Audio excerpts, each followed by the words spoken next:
এবার চলুন একটু মুর্শিদাবাদের অবস্থাটা দেখি।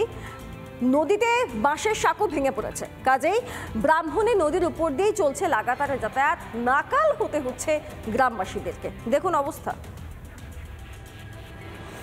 পাকা ব্রিজ না থাকায় ব্যাপক সমস্যার মধ্যে পড়েছে সাধারণ মানুষরা। আমি এই মুহূর্তে দাঁড়িয়ে আছি মুর্শিদাবাদ জেলার নবগ্রাম এবং খড়গ্রাম ব্লকের মধ্যবর্তী ব্রাহ্মণী নদীর তীরে। এখানে দেখতে পাচ্ছি সাধারণ মানুষরা অতি কষ্টে কিন্তু যাতায়াত করছেন, জল বেয়ে বেয়ে যাতায়াত করছেন।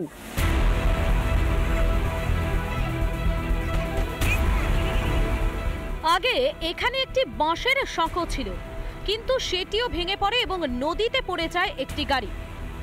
এই অবস্থায় চরম দুর্ভোগে নিত্যযাত্রী থেকে মুমূর্ষু রোগী। নাকাল হচ্ছেন গ্রামবাসীরা। খড়গ্রাম ব্লক থেকে নবগ্রাম ব্লকে যাচ্ছে। হ্যাঁ, এটা আমাদের মেন রাস্তা, এইভাবে আমাদেরকে যাতায়াত করতে হয়। বর্ষাতে বিশাল অসুবিধা হয়ে যায়, নৌকা ছাড়া তো পারাপার হওয়া যায় না, তাও ঠিকমতো নৌকা থাকে না। সমস্যা, ছেলে মেয়েদের স্কুলে যাতায়াতের সমস্যা, আমাদের সমস্যা। ব্রিজটা ছিল, সবারই যাতায়াত ভালো হচ্ছিল।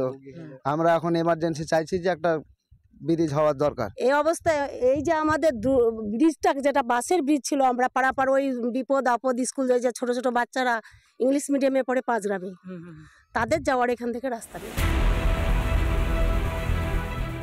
স্থানীয়দের অভিযোগ, ভোটের সময় পাকা সেতু নির্মাণের প্রতিশ্রুতি দেওয়া হলেও সেই প্রতিশ্রুতি রক্ষা করেননি জনপ্রতিনিধিরা। ভোটের সময় অনেক ভরি ভরি প্রতিশ্রুতি দেয়, কিন্তু এই ঝিল্লি অঞ্চলবাসীর জন্য কোনো রকম সুরাহা করেনি। আমাদের একটাই দাবি হচ্ছে, আমাদেরকে ব্রিজ দিতে হবে। দ্বারকা ব্রহ্মণী দুটো নদীতে আমাদের মধ্যে একটা ব্রিজ হলে